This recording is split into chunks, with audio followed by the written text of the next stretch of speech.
Morning, everybody, and welcome to another episode of the Odd Vlog. And we're going to talk about the rumour that's going around at the moment, hopefully news more than a rumour, that Finn and potentially Rey could be coming back to a Disney Plus series focusing on the events that happen after Episode 9, showing Finn's journey at becoming a Jedi. Obviously, the events of Episode 9 show that he's Force sensitive, or seems to be Force sensitive. They certainly allude to it, and then said afterwards that is what's happening.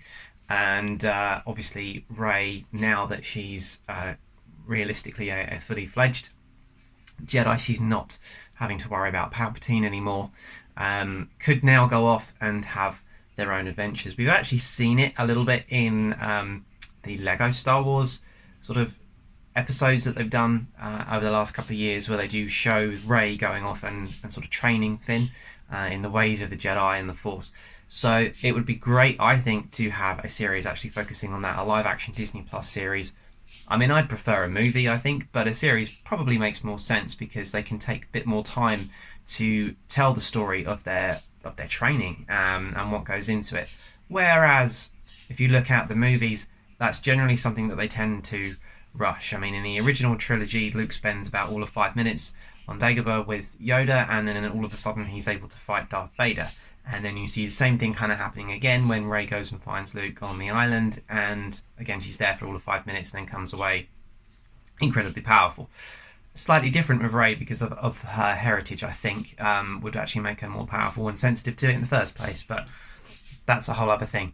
So would it work? I think it would work. I think it would be great. I think they didn't really know what to do with Finn throughout episodes sort of 7, 8 and 9, and by the end of it, obviously you have this Force sensitive character who obviously has spent most of his life being a stormtrooper, so he has no idea what to do with the idea of being a Jedi and using the Force. And obviously Rey has got all of the various texts, the ancient Jedi texts, that could help both of them to learn, but also she's been mentored by Leia and before that Luke as well, so she's definitely got the ability now to go on and train him, and potentially, you know, start up a new Jedi Academy and raise the next wave of Jedi, and to sort of see how that evolves. So I think that'd be really good, because at the moment Star Wars seems obsessed with sticking to within a certain parameter of time. So you've got episodes 1 to 9, and everything that they do fits between that. So obviously The Mandalorian fits right in the middle of it,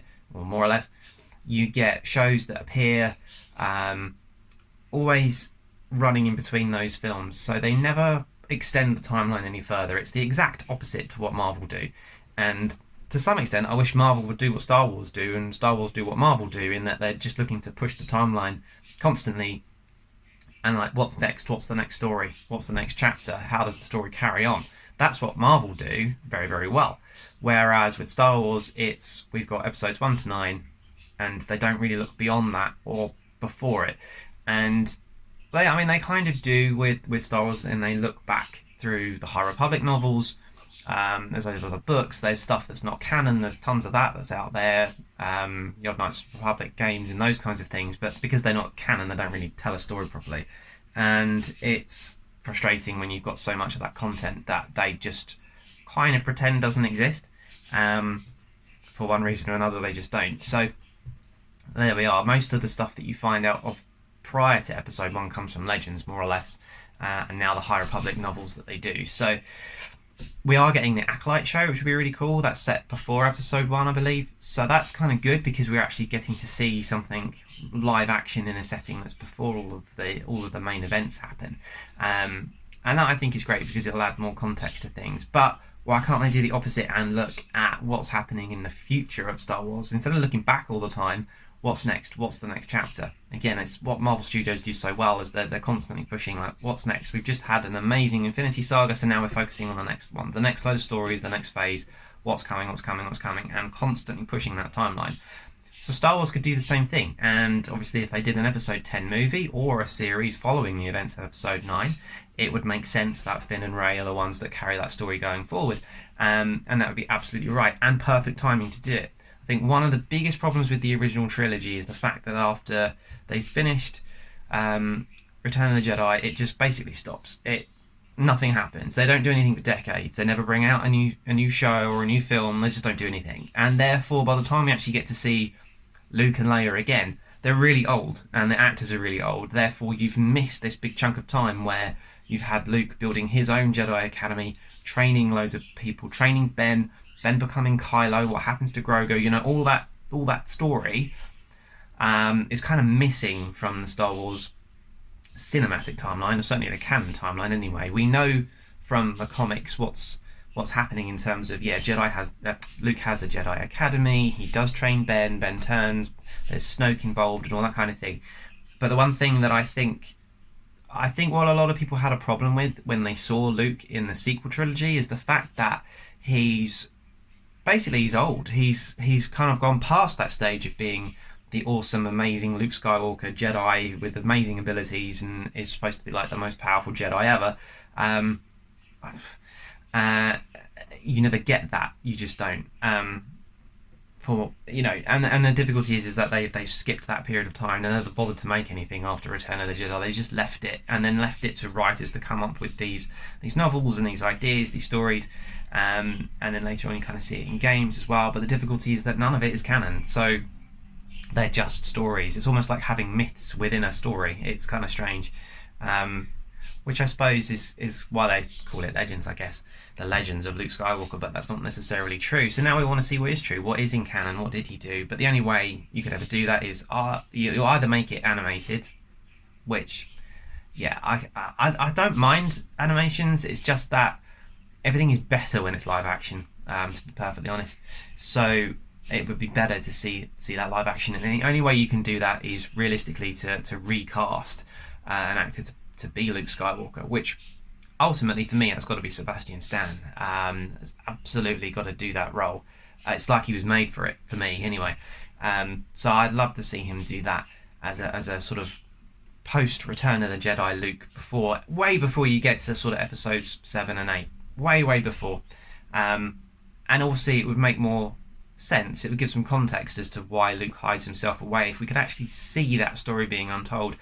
There are obviously the comic series and all that kind of stuff, but very few people actually read them. And this is part of the thing, is that loads of like die-hard Star Wars fans will have a go at everybody about, or so-and-so did this in a book and so-and-so did that in a comic. And I'm like, well, probably a very, very small majority of Star Wars fans actually look at those.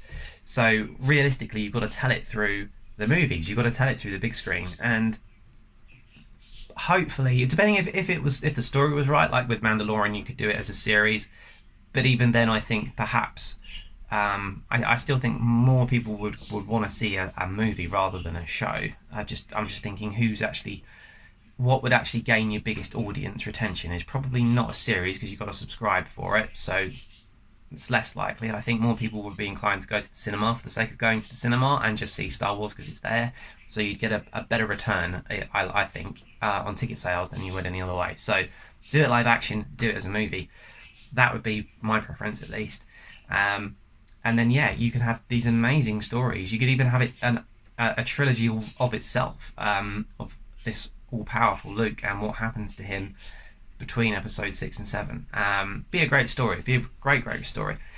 But anyway, would they then bring Finn and Rey back? Well, I certainly hope so. The difficulty at the moment, I think, is that the Star Wars fan base is so horridly toxic that whatever you do, some people are going to hate it, some people are going to love it.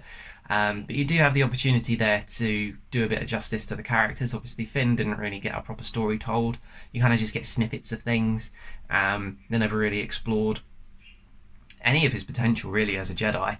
And now that we can focus on a Rey that's past episode 9, so all the way from sort of episode 7, 8 to 9, it was always what's her background, what's her heritage, where does she come from, this big mystery that they then reveal in episode 9, and it kind of lingers around for 3 movies, and then a lot of people didn't actually like the way it turned out anyway. That's their problem. But anyway, it's like you could kind of look past that now, and now you could just tell a story of Rey. I'd love to see a Rey spin-off, show, film, whatever. To me, I think she's an amazing character, and I dare say my favourite Jedi, because She just comes from nothing. She's kind of hidden away. She's really independent. She's got all of these great qualities to her. She's like rigidly defensive of her friends and the people that she fights for, and ultimately it's that guides her all the way through those films. She has fantastic morals, and that I think is what people don't focus on. They sort of wanted her to turn. They wanted her to turn Sith by the end, but that's not her character. That's not who she is. And it just wouldn't have been right for her to have done that. So I'm glad they didn't do that. I think it would have been wrong. It wouldn't have been right for Rey's character in the slightest, for her personality to suddenly decide that actually she's going to go against everybody that she cares about, and that just wouldn't work.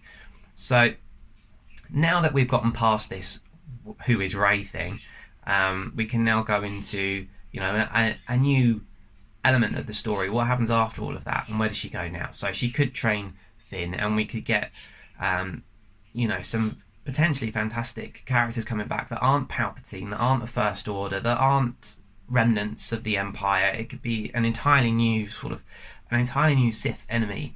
And I think that's really something that the High Republic shows us, is that you don't need an Empire or an Empire-style bad guy. It's just unnecessary when you can just have some really diverse characters potentially using Sith powers, but not necessarily. You can be just as dangerous without them. And again, the High Republic shows us that. It shows the Jedi being proper Jedi. You know, they're almost like Texas Rangers out there in the wilderness, and they sort of, you know, defend villagers and people from all kinds of terrors and things that are out there. It's not always going to be an almighty empire or emperor and his Sith powers and all this kind of thing. It's time for something new, and I think that Finn and Rey together could be an excellent way of bringing that forward and actually taking the story somewhere else. Not constantly having to think about the Old Republic, the High Republic, the New Republic, the Republic. It's time for something completely different, and now's the time to do it. Don't wait 20, 30 years before all of the actors are so old that they can't now tell the story properly. Do it right now. Do it fresh after those movies. I think it would be tough. I think some people would hate it, but ultimately, as I said before, that's their problem, and let's be honest, Disney don't really seem to care whether or not people hate what they do, so they're going to do it if it's going to bring in money, and I think it probably would, because people always want to watch Star Wars. No matter who's in it and what it's about, they will always want to watch it. They'll complain about it afterwards, but they'll pay money to see it, so that's probably what Disney think. So there we go. I can't wait. I hope it's true. I do hope Finn and Rey come back. I'd love it to be a movie. I'd settle for a series. Just want it to be live action, really, and to tell their stories and what happens going forward. So, loads of people are going to have an opinion on this as to whether or not they think it's a good idea. Do they leave it? Would they rather see something else? Or is it just a rumour? Is it just a rumour, or is there any truth to it? Who knows? We'll see. But let me guys know what you think. Hit the comments down below. And with that, we're all done, and I'll see you guys in the next episode.